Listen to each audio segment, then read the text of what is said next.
नहमदुहु व नसल्ली अला रसूलिहिल करीम अम्मा बाद फ़अऊज़ु बिल्लाहि मिनश्शैतानिर रजीम बिस्मिल्लाहिर रहमानिर रहीम रब्बि इश्रह ली सदरी व यस्सिर ली अमरी वहलुल उक़दतम मिन लिसानी यफ़क़हू क़ौली रब्बि ज़िदनी इल्मा रब्बि ज़िदनी इल्मा रब्बि ज़िद इल्मा।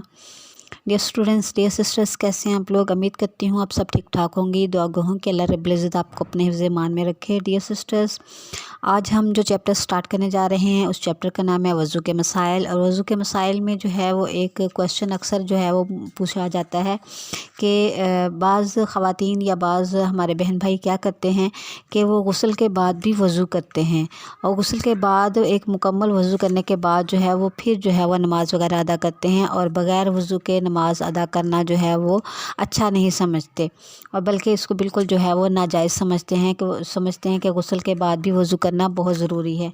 तो डियर सिस्टर, इस ज़मन में मैं बात ये करना चाहूँगी कि देखें, दीन में जो है वो शकूक शुबाहत का जो है वो कोई अमल दखल नहीं है। दीन में शक जो है वो जायज़ नहीं है। जब हमारे नबी अकरम सल्लल्लाहु अलैहि वसल्लम ने हमारे लिए हर एक चीज़ को खोल खोल के हमारे लिए बयान कर दिया तो अब उसमें शक की गुंजाइश बिल्कुल भी नहीं निकलती।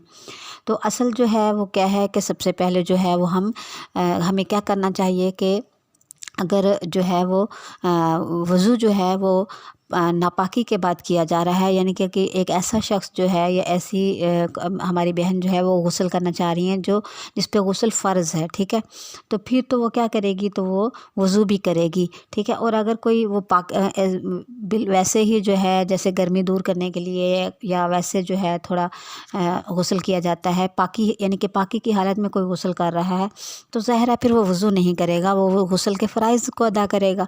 अब वो गुस्ल के फ़राइज़ को अगर एक शख्स अदा कर लेता है और गुस्ल के 3 फ़र्ज़ जो है वो अदा करके गुस्ल करता है या करती है तो उसी गुस्ल के साथ जो है नमाज अदा की जा सकती है, तिलावत भी की जा सकती है। यानी कि जो हमारे जो इबादत हैं तमाम ज़िक्र अज़कार नमाज रोज़ा सब जो है वो क्या है उस गुस्ल के साथ जायज़ है। गुस्ल के बाद वज़ू करने का कोई जवाज़ नहीं बनता, ठीक है।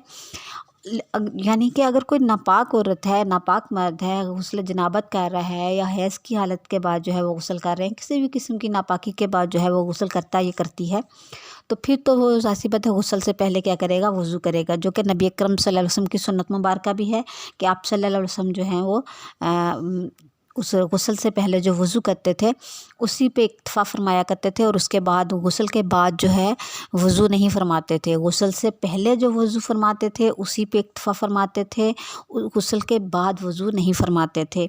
तो लिहाजा गुस्ल अगर सुन्नत तरीके से अदा किया गया है तो उसी गुस्ल के साथ हम नमाज अदा कर सकते हैं, तिलावत कर सकते हैं, ठीक है, और उसी के साथ जो है तमाम इबादत कर सकते हैं। तो गुस्ल के बाद जो वज़ू किया जाता है इसका कोई जवाज़ नहीं है, ठीक है।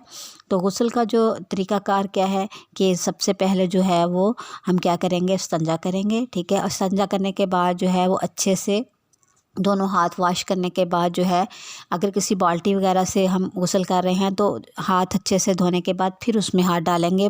नापाक हाथ पानी में डालने से पानी नापाक हो जाता है, लिहाजा हाथों को अच्छे से पहले पाक करेंगे और उसके बाद जो है अच्छे से वज़ू करेंगे। और वज़ू करने के बाद जो है फिर गुस्ल करेंगे और गुस्ल के 3 फ़र्ज़ जो हैं उसी में अदा हो जाएंगे। जब हम गुस्ल से पहले वज़ू कर लेंगे फिर तो ज़ाहिर सी बात है गुस्ल के फ़र्ज़ भी उसी में अदा हो जाएंगे, ठीक है। और अगर एक शख्स जो है वो गुस्ल से पहले वज़ू नहीं कर रहा और वो गुस्ल को के सिर्फ 3 फ़राइज़ अदा कर रहा है, अच्छे से उसने जो है वो क्या किया है, कुल्ली की है, गरारे के साथ पाक शख्स है और वैसे ही वो गुस्ल कर रहा है, गुस्ल के 3 फ़र्ज़ अदा कर रहा है कि अच्छे से उसने गुस्ल का पहला फ़र्ज़ क्या है, अच्छे से कुल्ली करना गरारे के साथ, नाक में पानी डालना कि नरम हड्डी तक पानी पहुँच जाए, ठीक है। और उसके बाद पूरे बदन पे इतने अच्छे तरीके से पानी बहाना कि जिस्म के किसी भी अज़ा से जो है बाल बराबर जगह भी खुशक ना रहने पाए, ठीक है। और दाएं कंधे से पहला पानी डालने की इब्तिदा दाएं कंधे से करें और अच्छे से जो है वो क्या करें कि पूरे बदन पे पानी बहाएं, 3 मरतबा अच्छे से पानी बहाएं। तो उससे क्या हो जाएगा, आपका गुस्ल हो जाएगा, सुन्नत तरीके से होगा, गुस्ल के 3 फ़र्ज़ अदा हो जाएंगे। अब इन गुस्ल के 3 फ़र्ज़ अदा करने के बाद आप जिस शख्स ने या जिस बहन ने गुस्ल अदा किया तो वो इसी गुस्ल के साथ यानी कि ये वज़ू हो गया उसका, इसी गुस्ल के साथ वो क्या कर सकता है, बाद में नमाज अदा कर सकता है। تمام عبادات، ذکر اذکار تلاوت سب کر سکتا ہے۔ اور اگر کوئی ناپاک شخص تھا اور یا ناپاک بہن تھی، اس نے غسل کیا تو وہ غسل کرنے سے پہلے ظاہر سی بات ہے وہ وضو کرے گا، تو وہ بھی جو ہے اس غسل، جب اس نے اگر غسل سے پہلے وضو کیا ہے اور پھر غسل کیا ہے تو وہ بھی اسی غسل اور اسی وضو کے ساتھ نماز ادا کر سکتا ہے، تلاوت کر سکتا ہے، کر سکتی ہے۔ اس کو دوبارہ سے غسل کرنے کی کوئی ضرورت نہیں ہے، اس کو کوئی جواز نہیں بنتا۔ یہ تھا ہمارا ایک ہی مسئلہ۔ تو انشاءاللہ عزیز اس سے نیکسٹ مسئلے اور نیکسٹ کویشچن کے ساتھ ہم دوبارہ حاضر ہوں گے، اگلی ویڈیو کے ساتھ، اگلے لیسن کے ساتھ۔ تو ملیں گے انشاءاللہ عزیز نیکسٹ ویڈیو میں۔ اس وقت کے لیے چاہتی ہوں اجازت۔ اللہ حافظ، فی امان اللہ، وما علینا الا البلاغ۔